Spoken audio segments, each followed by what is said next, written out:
इस रिसर्च के बाद तुम्हारे जीवन में किसी भी तरह की अशांति और चिंता नहीं रहेगी। ये बातें सुनकर राजकुमार बहुत हैरान था। उसने रिसाई से कहा, बताइए मुझे क्या करना होगा। अपने मन की शांति के लिए मैं कुछ भी करने को तैयार हूँ। राजकुमार की इन्हीं बातों को सुनकर भिक्षु ने कहा, तो फिर आप अगले 15 दिन के लिए मेरे आश्रम में रहोगे और एक सामान्य व्यक्ति की तरह अपना जीवन व्यतीत करोगे, और इन 15 दिनों में तुम अकेले और चुपचाप रहोगे, जितना हो सके कम बोलोगे। राजकुमार उस भिक्षु की बातें सुनकर सहमत हो। पहले दिन राजकुमार को लगा कि उसका मन सामान्य से अधिक अशांत और विचलित है। उसके मन में तरह तरह के विचार आ रहे हैं और वह आम लोगों की तरह जीवन जीने में असहज महसूस कर रहा है। उसे अंदर से बोलने की इच्छा हो रही थी, लेकिन वह चुपचाप रहा। उसके मुंह से एक भी शब्द नहीं निकला, बस वह चुपचाप बैठा रहता। लेकिन रात होते होते उसे अंदर ही अंदर शांति का अनुभव होने लगा। उसके लिए यह अनुभव अजीब था। वह खुद से पूछ रहा था कि वह अंदर ही अंदर इतना खुश क्यों है और उसकी आंतरिक बेचैनी और चिंता कम क्यों होने लगी है। अगले दिन राजकुमार अकेला चुपचाप बैठा रहा और वह प्रकृति को निहार रहा। वह पौधों को, फूलों को, आकाश में उड़ रहे पक्षियों को। वह अपने जीवन में पहली बार यह अद्भुत दृश्य महसूस कर रहा था कि उसके पास कितनी सुंदरता है।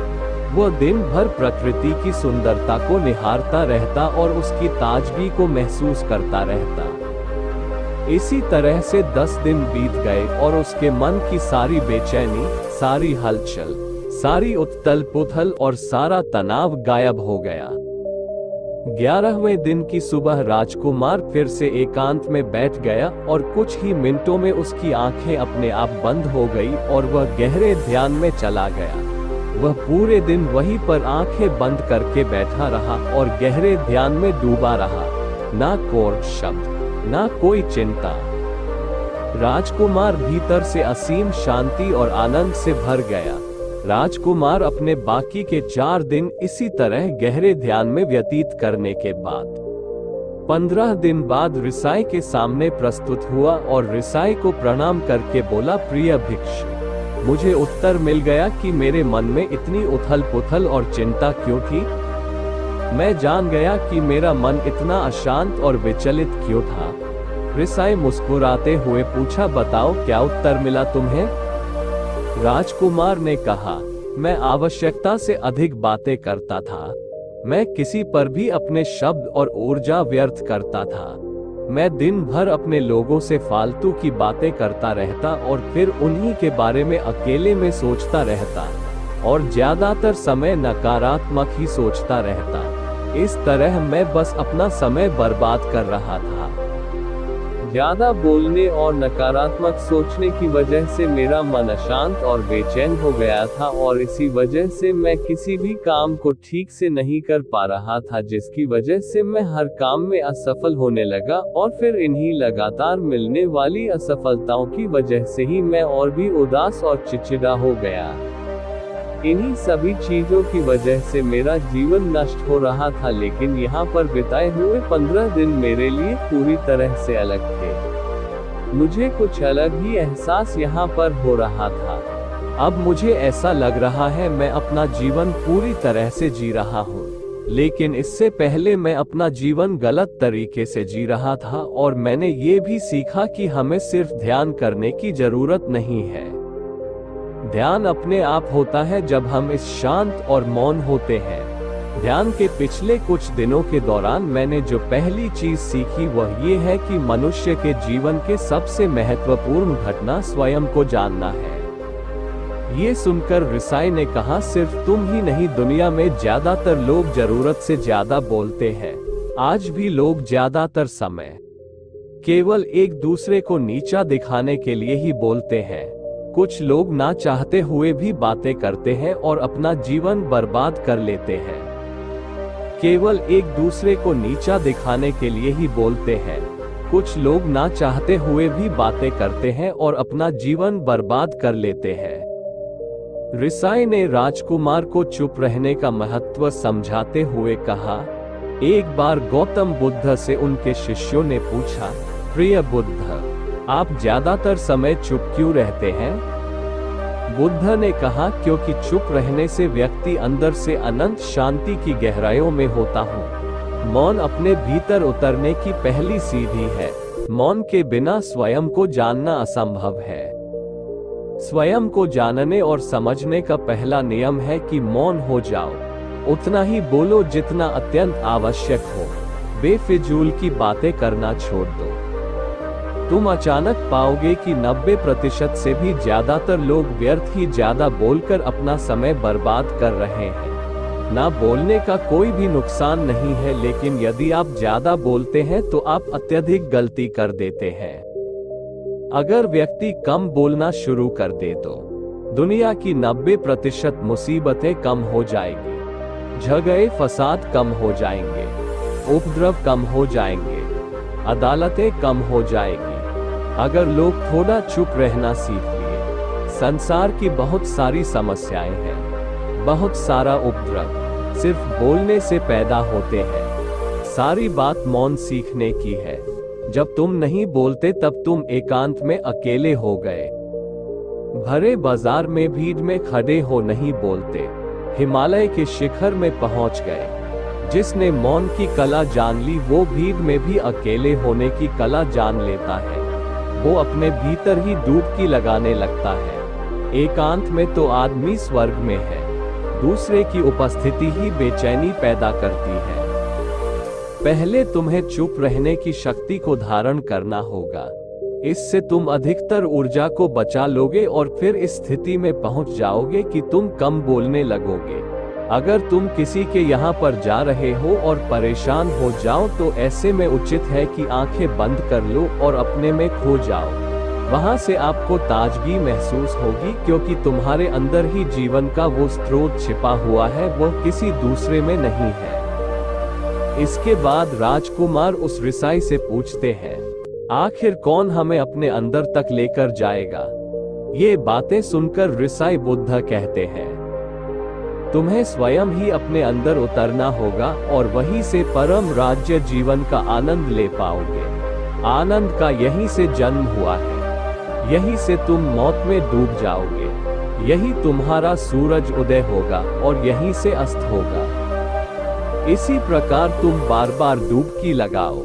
जब भी तुम डुबकी लगाकर लौटोगे, वहां से तुम पाओगे फिर ताजगी भरी जीवन की नई संपदा मिलेगी। इस नई शक्ति के जन्म होने से तुम्हारी थकान गई, उदासी गई, चिंता गई। जैसे कोई स्नान करके लौटता है तो शरीर शीतल हो जाता है, शांत हो जाता है। ऐसे ही जब कोई भीतर से साफ होकर वापस आता है, मौन में स्नान करके लौटता है तो समस्त अस्तित्व, समस्त व्यक्तित्व शांत और मौन हो जाता है, आनंदित हो जाता है। जब तुम आंतरिक मौन की उस पराकाष्ठा पर पहुंच जाओगे, तब तुम पाओगे कि बोलने से भी तुम्हारा मौन खंडित नहीं होता, वो बना ही रहता है। उसकी एक अंतर्धारा लगातार तुम्हारे भीतर बहती रहती है। तुम बोलते तो हो, तुम शब्द का उपयोग भी करते हो, लेकिन वो तुम्हारे मौन को खंडित नहीं कर पाती। एक बार गहरे मौन में स्थिर हो जाओ, फिर तुम्हारी वाणी में भी मिठास आ जाएगी। तुम्हारा बोलना संगीत पूर्ण होगा, तुम्हारा बोलना सत्य होगा। तुम बोलोगे तो दूसरों पर भी शीतलता छा जाएगी। जैसे ही तुम अंदर से चुप होते हो, तुम इतने शक्तिशाली होने लगते हो कि समाज की निर्भरता तुम छोड़ने लगते हो और तुम्हारे जीवन में एक मस्ती आती है जो केवल दीवानों के जीवन में होती है। तुम्हारे चेहरे पर एक नई रौनक आ जाती है। तुम्हारी आंखें किसी अमृत के समान हो जाती है और तुम अनंत शांति के समुद्र में डूबने लगते हो। इतना कहकर भिक्षु रिझाई ने अपनी बात खत्म की और वो मौन में चले गए। राजकुमार उनका धन्यवाद कर अपने महल में चला गया।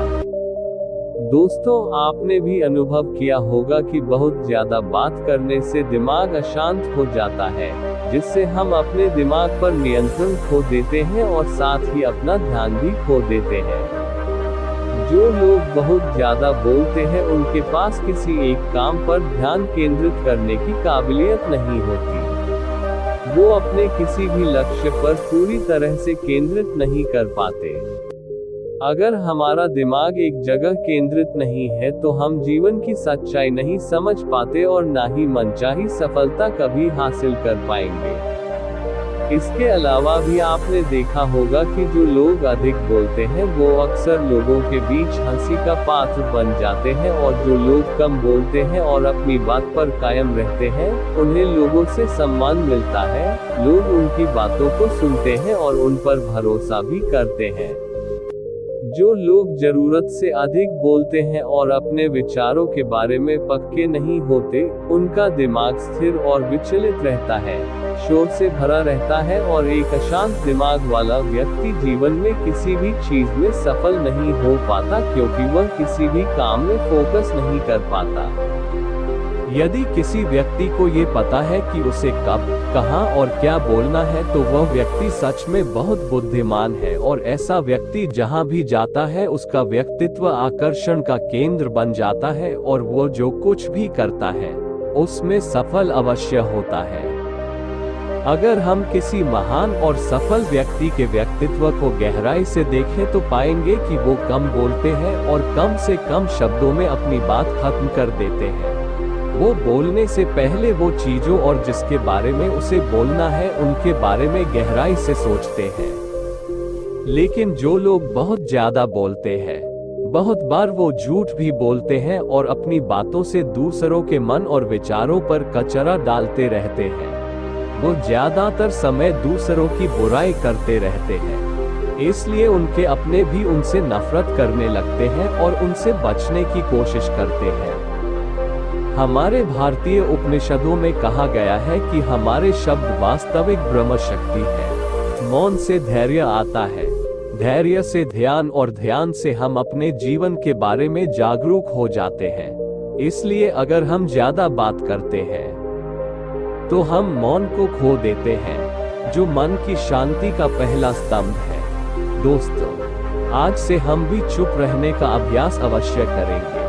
आज से हम भी वही बोलेंगे जो जरूरी है, और हम कोशिश करेंगे कि कम से कम शब्दों में अपनी बात खत्म करें, और हो सके तो कोशिश करेंगे कि रोज कम से कम 30 मिनट एकांत में चुपचाप बैठेंगे, और मुझे पूरा विश्वास है कि इससे हम सबके अंदर एक सकारात्मक बदलाव जरूर आएगा।